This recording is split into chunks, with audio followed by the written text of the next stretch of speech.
My name is Robyn Millett. I was an entertainer in the Vietnam War back in 1970. I was in a group of 7 people and I was a go-go dancer. And we entertained mainly the US military, Army, Navy, Air Force and Seabees, and some Australian troops as well.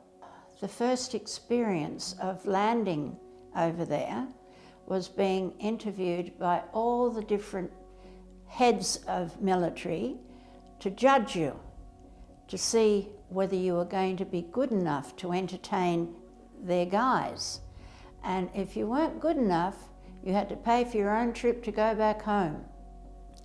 But we got the second highest points, and that was what you were paid per show. And we were there for the best part of 6 months, doing 3, sometimes 4 shows a day, every day. I did all the choreography. It was a good 2-hour show.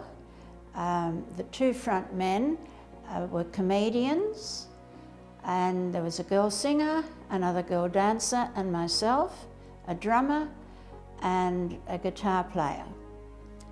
And we just entertained.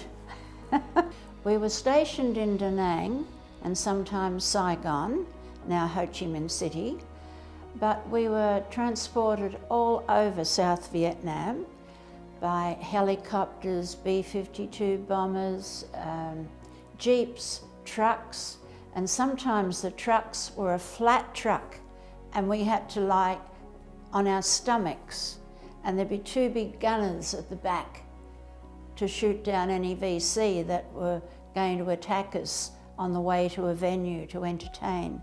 And one time when we were at the venue, I think it was Camp Evans, we were just about to go on stage and there was a red alert and we all dived into the bunkers, just following the GIs, and we were so scared, all I could do was to sing Waltzing Matilda, to try and lift our spirits, because we thought we might have been about to die. And my husband at the time said, "Oh, what are you singing for, Robyn? This is very important and we might die." And I said, "All the more reason to be happy and singing."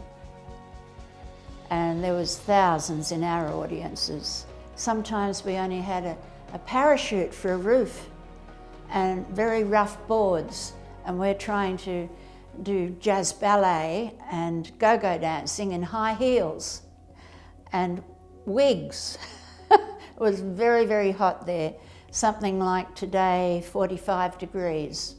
The jungle a lot was cut back from Agent Orange, and the amount of time I spent there breathing in these fumes, I'm sure made me fall victim to not being able to give birth to my own children. Agent Orange. The conditions were very poor.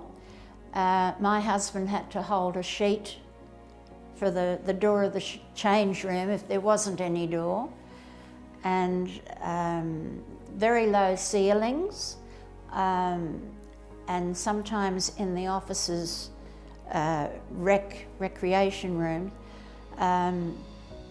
the ceiling would be so low and so hot with everybody smoking, I used to perspire and wring out a surf towel after the show. They were all frightened. Most of them were 18, 19, 20. They had never been to war before. They were seeing their mates drop dead alongside of them. And instead of coming back and crying or going to get some medication for their nerves and shakes and everything, they'd be handed a beer and a show. And they would be laughing at the jokes that the comedians told, and they loved seeing brunettes and blondes in their sequin bikinis, strutting their stuff. Yeah, it was uplifting for them and for us.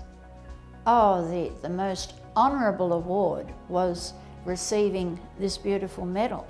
It's called the Vietnam Logistic and Support Medal, and it has your name engraved around the edge. And I wear this proudly on Anzac Day. Yes, it's very important to me to continue to stay in touch with veterans and friends that I met over there. Very important, because it was probably the highlight of my life, being able to entertain these poor souls. Very amazing experience to be in a war zone and have come out of it brighter and happier with the friends I have met.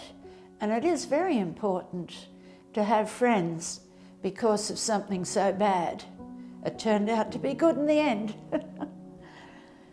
And that old saying in show business, the show must go on.